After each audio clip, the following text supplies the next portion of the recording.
तपाईलाई धुरन्धर the revenge कस्तो बनेको छ भन्ने लागिरहेको छ भने यो कुरामा डाउटै छैन, फिल्म नराम्रो भन्ने कुरै भएन। जुन एक्सपेक्टेसन हामीले राखिरहेका थियौँ धुरन्धर पार्ट 1 बाट चाहिँ त्यसको हिसाबमा फिल्म बेटर छ। जे हामीले आश गरिरहेका थियौँ, जे एक्सपेक्टेसन गरिरहेका थियौँ त्यो त्यसमा चाहिँ फिल्म खरो उत्रेको छ। तर अक्षय खन्नाको कमी चाहिँ हामीलाई फिल्म हेरेदेखि नै फर्स्ट हाफसम्म चाहिँ एकदमै कमी महसुस हुन्छ, जसले चाहिँ धुरन्धरको पार्ट 1 अत्यधिक मन पराएर यो धुरन्धर 2 हेर्न गइरहेका दर्शकहरूलाई चाहिँ अक्षय खन्ना चाहिँ अति नै मिस हुन्छ, जसले गर्दाखेरि फिल्म धुरन्धर द रिभेन्ज खत्रै बवाल बनेको भए तापनि केही हदसम्म चाहिँ रहमान डकैत खोइ अथवा अक्षय खन्ना खोइ भन्ने चाहिँ त्यसले गर्दा न्यास्रो लाग्न चाहिँ सक्छ। 4 घण्टा 15 मिनट लगभगको फिल्म छ। यो 1 सेकेन्ड पनि तपाईँलाई यो फिल्म चाहिँ किन यति लामो भयो भन्ने महसुस हुँदैन, अथवा फिल्म चाहिँ अझै छिटो छिटो सकिरहेको छ भन्ने तपाईँलाई फिल हुन्छ। फिल्म त्यो लेभलमा बनेको छ।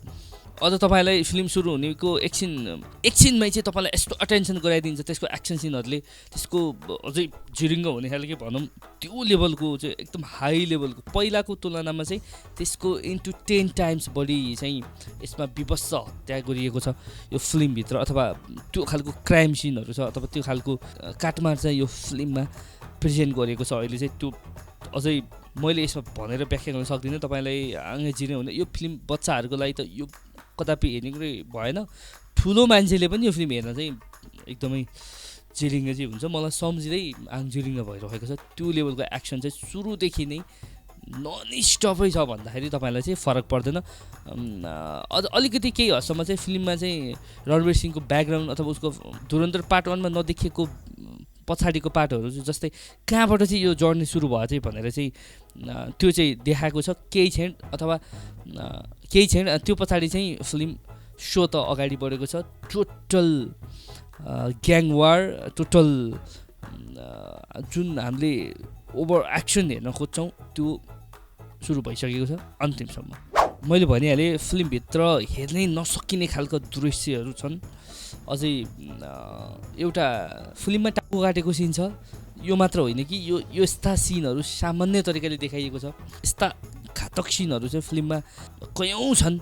त्यो हेर्दाखेरि चाहिँ हामीलाई अलिक कन्ट्रोल गर्ने गाह्रो हुन्छ। ओहो के देखाएको होला यस्तो भन्ने खालको चाहिँ विवश ब्लडी टाइपको चाहिँ सिनहरू फिल्मभरि बढी छन्। र फिल्म समग्रमा भन्नुपर्दाखेरि पार्ट 1 कै प्याटर्नमा अघि बढिरहेको छ। जुन पहिलाको एक्सनहरू थियो, जहाँ जुन मोमेन्टमा चाहिँ धुरन्धर पार्ट 1 मा जे देखाएको थियो त्यस जस्तै पहिला चाहिँ रहमान डकैतमा अक्षय खन्नाले जे गरिरहेका थिए त्यही क्यारेक्टर चाहिँ रणवीर सिंहले त्यस्तै मोमेन्टहरू क्रिएट गरिरहेका छन् फिल्ममा।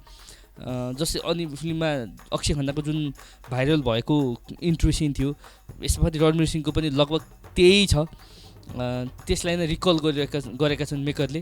अन्तिमदेखि सुरुदेखि अन्तिमसम्म फिल्ममा त्यस्तै मोमेन्टहरू छन्। त्यही प्याटर्न म्युजिकको कुराहरूमा अथवा ओल्ड सङहरूलाई चाहिँ कसरी प्रेजेन्ट गर्ने भन्ने कुराहरूमा चाहिँ फिल्म अघि बढेको छ। र सञ्जय दत्तको भूमिका पनि अलि बढी छ पहिलाको तुलनामा भन्नुपर्दाखेरि। अनि फिल्ममा तपाईँलाई अझै मनपर्ने अर्जुन रावलको सिन पनि पहिलाको तुलनामा अहिले धेरै नै छ। अब पुरै फिल्ममा रणवीर सिंह छाएका छन् भनेर चाहिँ भन्नु पर्यो, किनकि त्यो हरेक मोमेन्टमा उनी छन्। हरेक मोमेन्टमा चाहिँ हमजा अली मजारी चाहिँ फिल्मभरि छाइरहेको छ, जुन चाहिँ इन्टरटेनिङ छ, हेर्न अति नै मजा आउँछ। यो फिल्मले धेरै कुराहरूमा प्रश्न खडा गरेको छ। फिल्मको सुरुमै रियल घटनामा त्यति धेरै आधारित छैन, सबै कुराहरू छैन भने तापनि मलाई लाग्छ यो सबै कुराहरू चाहिँ रियल घटनामा आधारित छ। किनकि हामीले न्युजमा विगतका केही वर्षहरूमा न्युजमा हेरेको पोइन्टेड घटनाहरू जस्तै मोदीले गरेको नोटबन्दीदेखि लिएर होइन, पुलवामा अट्याकदेखि लिएर त्यस्ता धेरै घटनाहरू छन् नि त, होटल ताजको घटनाहरूदेखि लिएर त्यस्ता इन्डियामा हुने कति बम ब्लास्टका केसहरू चाहिँ किन भयो र कसरी भयो भने त्यो कडी सबै जोड दिएको छ क्या। यो कारणले भयो, यसरी भयो भनेर यी क्यारेक्टरहरूले यस्तो वर्क गरे र यो घटना भयो भनेर चाहिँ ठ्याक्कै जोडिँदाखेरि चाहिँ अब यो फिल्म चाहिँ एउटा फिल्म मात्र रहेन भनेर मैले मनन गरेँ। र यो तपाईँ हामी सबैले मनन गर्नुपर्छ, यो चाहिँ एउटा नितान्त आधिकारिक रूपमा एउटा बायोग्राफी नभए भनेर नभने तापनि यो नितान्त एउटा बायोग्राफी भनेर हामीले चाहिँ बुझ्न सकिन्छ आज दर्शकको कुरामा, किनकि त्यसमा देखाएका हरेक घटनाहरू चाहिँ सत्य घटना भनेर छर्लङ्गै मिडियामा न्युजमा र विगतमा हामीले देखिरहेका छौँ। त्यो घटना घटिसकेको छ जुन कुरालाई चाहिँ यो मेकरले यो फिल्ममा जोड दिएका छन्, जसकारण यो नितान्त इन्डियाले चाहिँ समग्र रूपमा केही भएका घटनाहरू बताइरहेको छ भनेर चाहिँ भइसकेका घटनाहरूको बारेमा बोलिरहेको छ भन्दा चाहिँ फरक चाहिँ पर्दैन।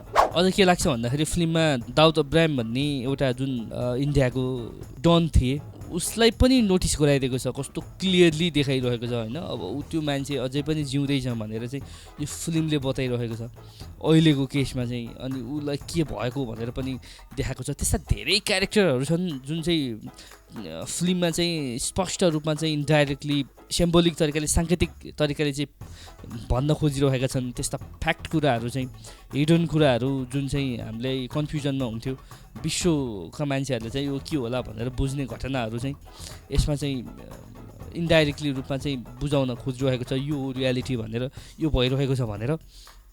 दाउद इब्राहिमको केसमा पनि ठ्याक्कै यही नै छ, फिल्ममा उसलाई उसको क्यारेक्टरलाई प्रेजेन्ट गरेको छ। त्यस्तै गरी फिल्ममा अर्को सरप्राइज तपाईँलाई के हुन्छ भन्दाखेरि हरेक मोमेन्टमा तपाईँले नसोचेका पात्रहरू चाहिँ फरक तरिकाले चाहिँ प्रस्तुत भएका छन् र धुरन्धर पार्ट 1 मा जति पनि सानो पोइन्टेड रोलमा थिए ती क्यारेक्टरहरू थिए, धेरै जस्तो क्यारेक्टरहरू यो धुरन्धर द रिभेन्जमा चाहिँ एकदम महत्त्वपूर्ण भूमिकाका साथ ओहो यो मान्छे यो रहेछ यो मान्छे यो रहेछ भनेर चाहिँ ओहो अब के होला त्यसो भए अब अर्को को होला भन्ने खालको मोमेन्ट चाहिँ क्रिएट गर्छ, धेरै सरप्राइज गर्ने खालको छ। तपाईँको अझ फिल्मको